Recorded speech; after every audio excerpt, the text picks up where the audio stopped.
नमस्कार, मी Yogesh Kumar Garude classroom E लर्निंगमध्ये सगळ्यांचं स्वागत करतो. E stands electrical.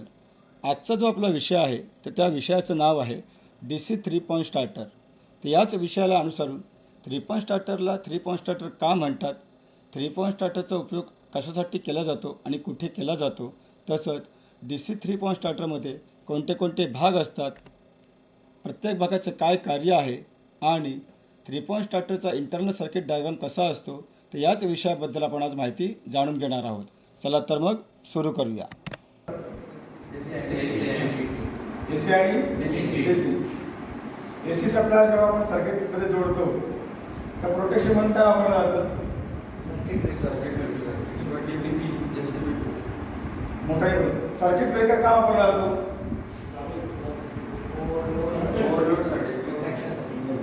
तर जसं इलेक्ट्रिकल सर्किटमध्ये इन्स्ट्रुमेंट जळू नये किंवा उपकरण जळू नये म्हणून सर्किटमध्ये फ्यूज वापरला जातो, तसं मोटरच्या प्रोटेक्शनसाठी काही उपकरणं वापरले जातात किंवा इन्स्ट्रुमेंट वापरले जातात. त्याच्यापैकी हा एक इन्स्ट्रुमेंट आहे. तर या इन्स्ट्रुमेंटचं नाव काय सांगता येईल का? स्टार्टर. आता हा 3 पॉईंट स्टार्टर, या 3 पॉईंट स्टार्टरला 3 पॉईंट स्टार्टर का म्हणतात? तीन पॉईंट टाका. कुठले कुठले? लाईन आर्मेचर लाईन म्हणजे काय? तिथं आपण कोणता सप्लाय जोडणार? म्हणजे पॉझिटिव्ह सप्लाय जोडणार. त्याच्या बाजूला कुठलं टोक आहे? आर्मेचरचं जे टोक आहे, जे 3 पॉईंट स्टार्टरवरती आलेलं आहे, ते आपण कुठे जोडणार?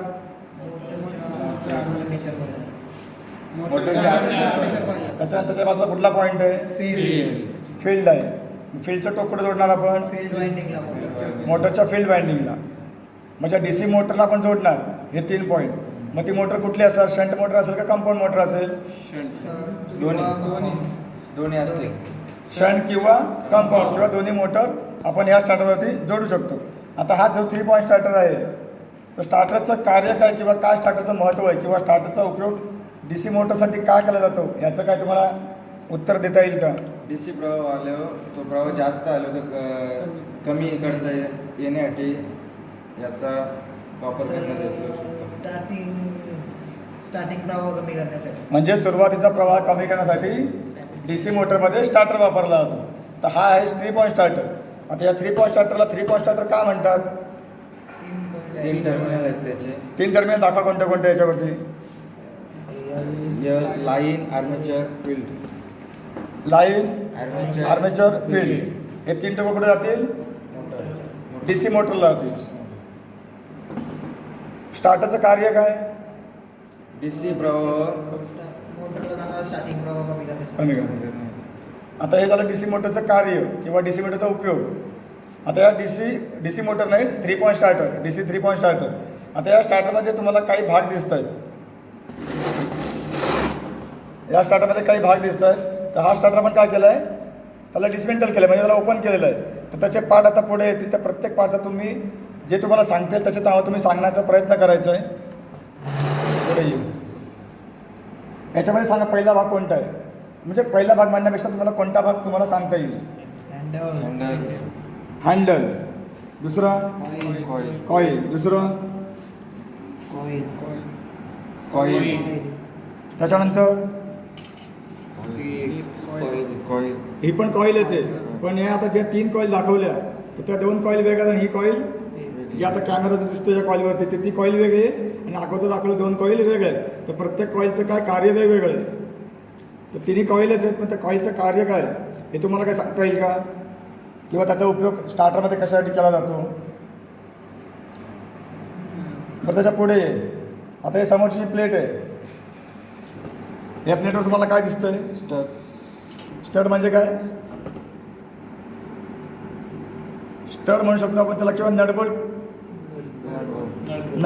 पण त्याला आपण स्टड डीसी 3 पॉईंट स्टार्टरमध्ये किंवा कोणत्याही डीसी स्टार्टरमध्ये आपण त्याला स्टड म्हणतो. त्याला आपण नट म्हणू शकतो आपण त्याला. त्याच्यानंतर पुढे काय आहे? पट्टी. काय? पट्टी. ते झालं स्टार्टरचे भाग. आता स्टार्टरचे भाग सांगितल्यानंतर आता तुम्ही कॉईल सांगितलं, पट्टी सांगितली, हँडल सांगितलं, तर याचं कार्य काय तुम्हाला सांगता येईल का?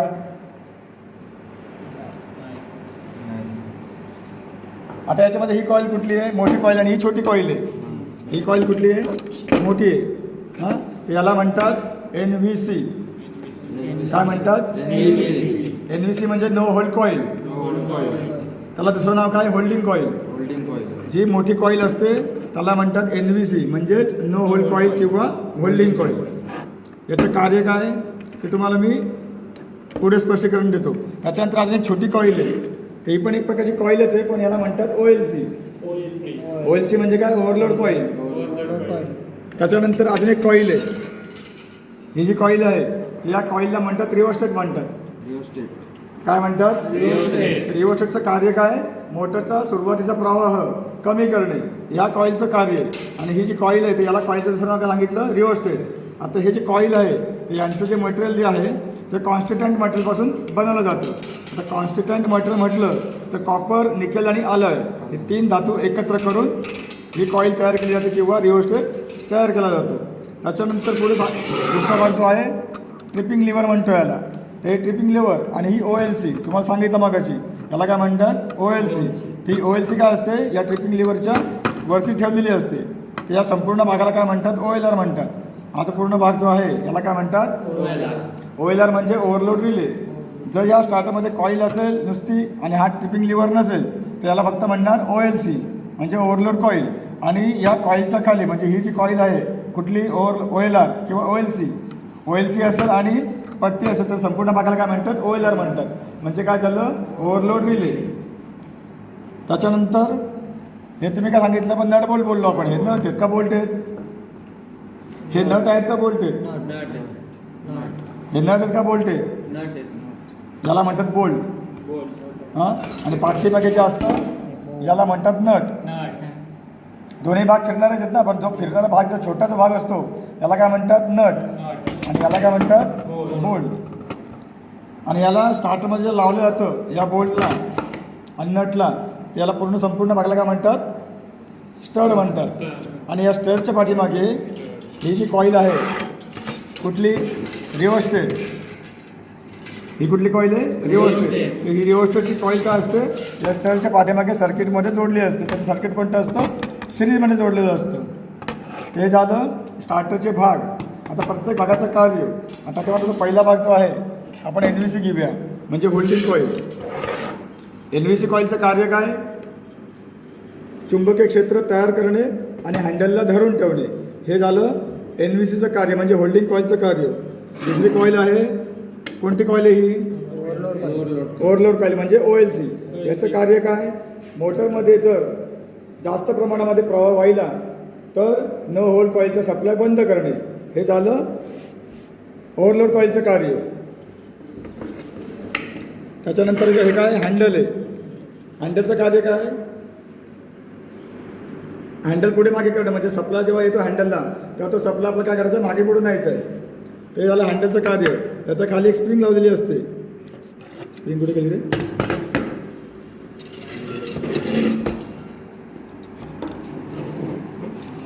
त्याच्या खाली हँडलच्या खाली एक स्प्रिंग लावलेली असते. त्या स्प्रिंगचं कार्य काय? हँडलला टेन्शन देणे किंवा प्रेशर देणे की जेणेकरून हँडल पुढे मागे करता आलं पाहिजे. तर त्याला स्प्रिंग जर नाही लावली तर काय होणार? ते हँडल ढिलं राहणार. त्याला प्रेशर नाही पडणार. त्यामुळे हँडल पुढे जाऊ शकतं किंवा मागे जाऊ शकतं. म्हणून त्या हँडलला धरून ठेवणे किंवा त्याला प्रेशर भेटलं पाहिजे म्हणून त्या हँडलच्या पाठीमागे किंवा खालच्या साईडला स्प्रिंग लावली जाते. आता हे झालं तुमच्या भागांची नावं. कार्य पण तुम्हाला सांगितलं. आता त्याच्यामध्ये एक कार्य राहिलं कुठलं आहे? हे झालं का आपलं रिव्हर्सरचं कार्य? रिव्हर्सरचं कार्य सांगितलं असं तुम्हाला मी. सुरुवातीचा प्रवाह कमी करणे. आता सुरुवातीचा प्रवाह आपला जर मोटरचा कमी करायचा आहे तर आपला रेझिस्टन्स वाढवायला लागेल का कमी करायला लागेल? वाढवावं लागेल. बरोबर ना? तर ओमचा नियम आपल्याला काय माहिती आहे? प्रत्येक विद्युत मंडलात प्रवाह विद्युत विरोधाच्या समप्रमाणात व विद्युत व्यवस्था प्रमाणात असतो. कोणत्याही विद्युत मंडळात प्रवाह कोणत्याही विद्युत मंडळात प्रवाह कायम असताना कोणत्याही विद्युत मंडळात ओमचा नियम पण कायम काय असतं? चला ओमचा नियम नंतर विचारतो तुम्हाला. आता हे कालं कॉईल म्हणजे काय? रिओस्टेट. रिओस्टेट नंतर तुम्हाला प्रत्येक कॉईलचं माहिती पडलं. हँडलचं कार्य काय? हँडलला पुढे मागे नेणे. त्याच्यानंतर जी स्प्रिंग आहे, स्प्रिंगचं कार्य काय, हँडलला प्रेशर देणे किंवा टेन्शन देणे. हे झालं प्रत्येक भागाचं कार्य. त्याच्यानंतर आता आपल्याला काय करायचं आहे, जो 3 पॉईंट स्टार्टर आहे त्याचा आपल्याला इंटरनल सर्किट डायग्राम माहीत करून घ्यायचं आहे. तर तुम्हाला काढायचं आहे. मी आता तुम्हाला सांगताना तोंडी सांगणार सर्किट डायग्राम आणि तुम्ही तुम्हाला वहीवरती काढून दाखवायचं आहे. आता आपण जे बघितले ते 3 पॉईंट स्टार्टरचे भाग बघितले वेगवेगळे. आता 3 पॉईंट स्टार्टर कसा असतो ॲसेंबल केल्यानंतर, तर तो आपण पूर्ण सेट बघूया. आता हा आहे 3 पॉईंट स्टार्टर. याच्या पहिले आपण काय बघितलं, प्रत्येक म्हणण्यापेक्षा जे स्टार्टर आपण बघितला त्याचे भाग बघितले, कोणते कोणते भाग आहे. तिथे प्रत्येक भाग बघून काय केलं, आता हा स्टार्टर ॲसेंबल केलेला आहे. ते भाग सगळे ह्या पट्टीवरती किंवा शीटवरती सगळे ॲसेंबल केलेले आहेत. आता इथं परत सांगतो, या कॉईलला काय म्हणतात, होल्डिंग कॉईल. याला याला काय म्हणतात, याला पॉईंट म्हणतात. हां, तर 3 पॉईंट कोणते कोणते सांगा त्याच्यावरती मला. लाईन, आर्मेचर, बरोबर. त्याच्यानंतर तुम्हाला अजून एक भाग सांगितला होता मी याच्यावरतीच, OLCच्या खाली. हां, बोला. ट्रिपिंग लिव्हरच्या व्यतिरिक्त अजून तुमचा एक भाग सांगायचा राहिला आहे, OLR म्हणजे काय सांगितलं तुम्हाला मगाशी मी. OLRचा फुल फॉर्म झाला ओव्हरलोड रिले. पण सेट कसला असतो तो, कुठल्या 2 गोष्टी एकत्र वेळ तो OLR तयार होतो.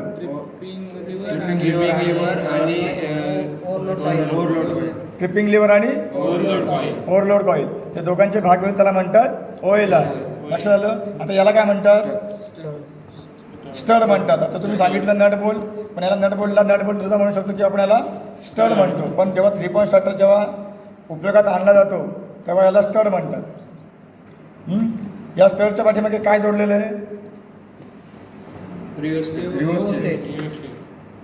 याला काय म्हणतात, रिओस्टेट. हा कुठे जोडलेला असतो, स्टडच्या पाठीमागे. आणि यांचं कनेक्शन कसं केलेलं असतं, सिरीजमध्ये केलेलं असतं.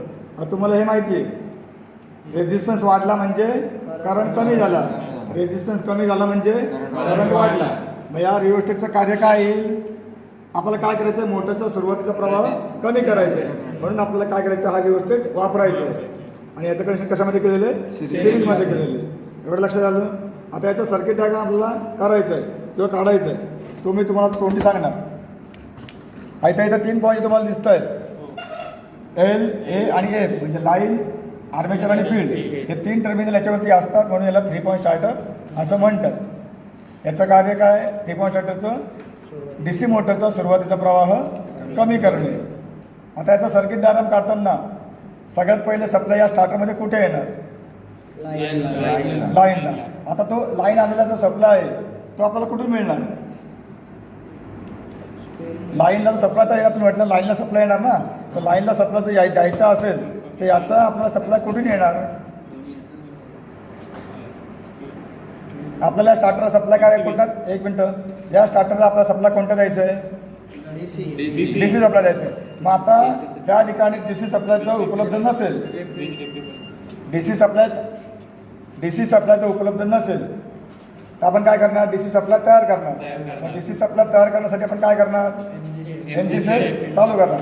मग DC सप्लाय भेटल्यानंतर तो सप्लाय कुठे येणार, कंट्रोल पॅनलला येणार. मग कंट्रोल पॅनलला एक इनपुट एक आउटपुट, म्हणजे MG सेटपासून जे आउटपुट निघालं ते कुठे येणार, पॅनलच्या इनपुटला. आणि आउटपुटचं जे टर्मिनल असेल ते डायरेक्ट सप्लाय कुठे जाणार, तो Lला जाणार. हे झालं तुमचं एक कनेक्शन झालं. आता त्याच्या पुढे 2 कनेक्शन अजून आहेत, ते कुठले दाखवा मला याच्यामध्ये, आर्मेचरचं कनेक्शन कुठे जाणार, मोटरच्या आर्मेचर वाइंडिंगला. आता मोटरच्या आर्मेचर वाइंडिंगला समजा त्या ठिकाणी शंट मोटरच्या ऐवजी कंपाऊंड मोटर असेल तर मग त्या आर्मेचरचं टोक तुम्ही कसं देणार त्या मोटरला, 6 टर्मिनल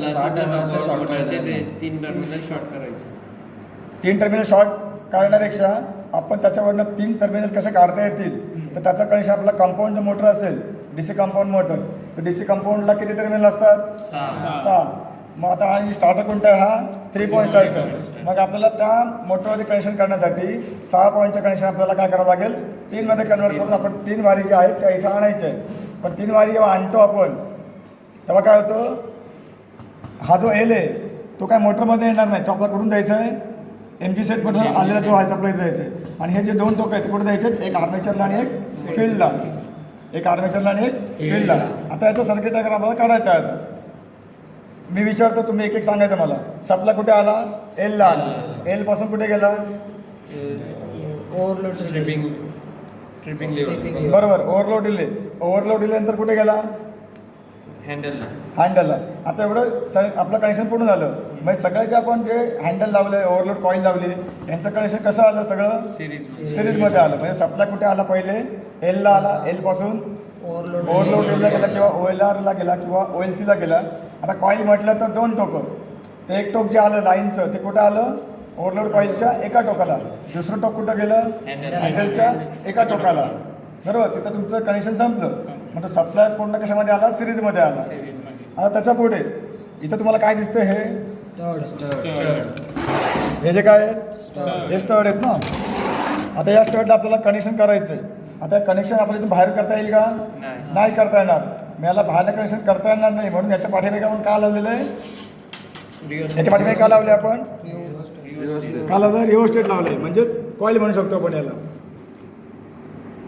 आता याचं कनेक्शन आपल्याला करायचं आहे. इथं हा जो असतो, हा पॉईंट, याला म्हणतो स्टार्ट आणि याला म्हणतो एंड. याला काय म्हणतो, स्टार्ट आणि याला म्हणतो एंड. बरोबर. आता जेव्हा आपल्याला इथून एक वायर काढायची, काढून जो रिव्हर्सचा जो पहिला पॉईंट आहे तिथून आपल्याला वायर काढायची आहे आणि ती कुठे द्यायची आपल्याला, या NVCला. कारण का, कोणाला सांगता येईल का, मॅग्नेटिक फील्ड तयार होऊन हा स्टार्टर इथे चिपकवून.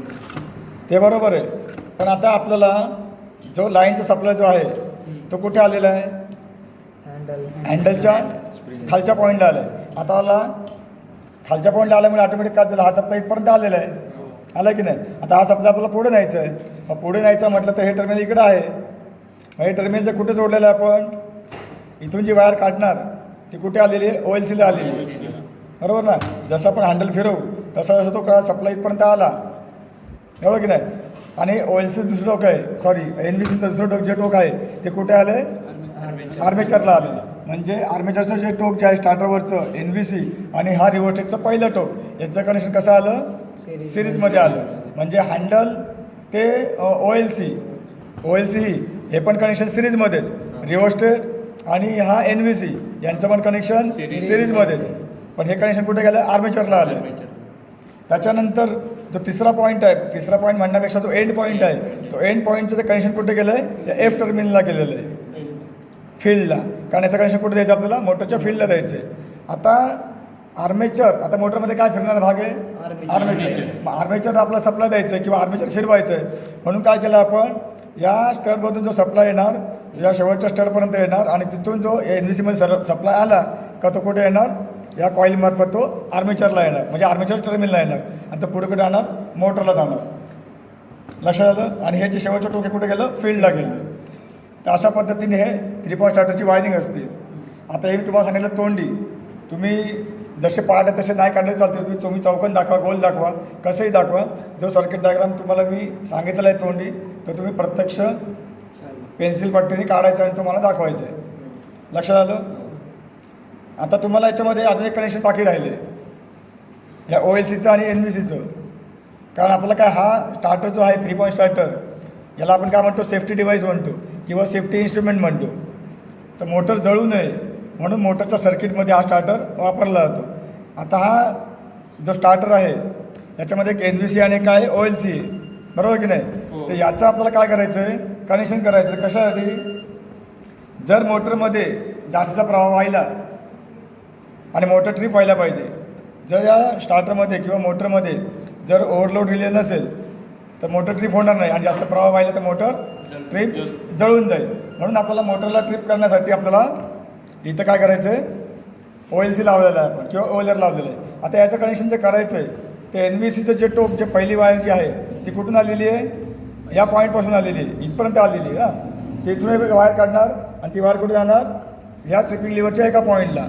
आणि या NVCचं जे दुसरं टोक आहे तिथून जी वायर जाणार ट्रिपल लिव्हरच्या दुसऱ्या पॉईंटला जाणार. म्हणजे ह्याचं कनेक्शन काय केलं आपण, या वायरी अशा जोडल्या आहेत. त्याच्यामुळे काय झालं, जेव्हा मोटरमध्ये जास्त प्रमाणामध्ये प्रवाह वाहिला तेव्हा काय होणार, ही कॉईल जी आहे म्हणजे कॉईल कुठली, ही OLC कॉईल आहे, ही काय होणार, एनर्जाईज होणार किंवा मॅग्नेटाईज होईल. आणि जेव्हा चुंबक याच्यामध्ये तयार होणार तेव्हा ही पट्टी काय होणार, इकडं आकर्षित होणार. आणि आकर्षित झाल्यामुळे काय होतं, ज्या एनर्जीचा जो सप्लाय आलेला असतो तो इथला सप्लाय पुरवठा बंद होणार आणि तो सप्लाय कुठे येणार, यामार्फत या पट्टीला नाही इथे येणार. आणि हा सप्लाय काय होणार, एकमेकांना काय होणार, शॉर्ट होणार. आणि शॉर्ट झाल्यामुळे काय होणार, इथला सप्लाय तुटणार. आता आपल्याला हे माहीत आहे की प्रवाह नेहमी विरुद्ध दिशेने वाहत असतो. तर ज्या ठिकाणी शॉर्ट होणार तो हा सप्लाय इथं बंद होणार आणि तो सप्लाय इथे येणार. आणि हे काय होणार, हे पट्टीमधला सप्लाय किंवा या ट्रिपिंग लेवलचा सप्लाय आणि हा OLC सप्लाय एकमेकांना काय होणार, शॉर्ट होणार आणि हा सप्लाय बंद होणार. आणि हा सप्लाय बंद झाल्यामुळे काय होणार, हे जे हँडल जे धरून ठेवलेलं असतं ते परत काय होणार, परत रिव्हर्स पोझिशनमध्ये येणार. आणि जेव्हा हँडल रिव्हर्स पोझिशनमध्ये येणार तेव्हा मोटर बंद होणार. कारण का, जी NBC आहे त्याचं कार्य काय, चुंबकीय क्षेत्र तयार करणे आणि हँडलला धरून ठेवणे. जर याचा सप्लाय जर तुटला किंवा सप्लाय डिस्कनेक्ट झाला तर ऑटोमॅटिक काय होणार, हे हँडल परत मागे येणार. तर असा 3 पॉईंट स्टार्टरचं जो भागाची नाव आहे त्याचं कार्य आहे आणि प्रत्येक भागाचं काय कार्य आहे, लक्षात आलं, समजलं. तुम्हाला आता काय करायचं आहे, फक्त आता जो तुम्हाला मी तोंडी सर्किट डायग्राम सांगितलं आहे समजून तो तुम्हाला वहीवरती काढायचा आहे, समजलं.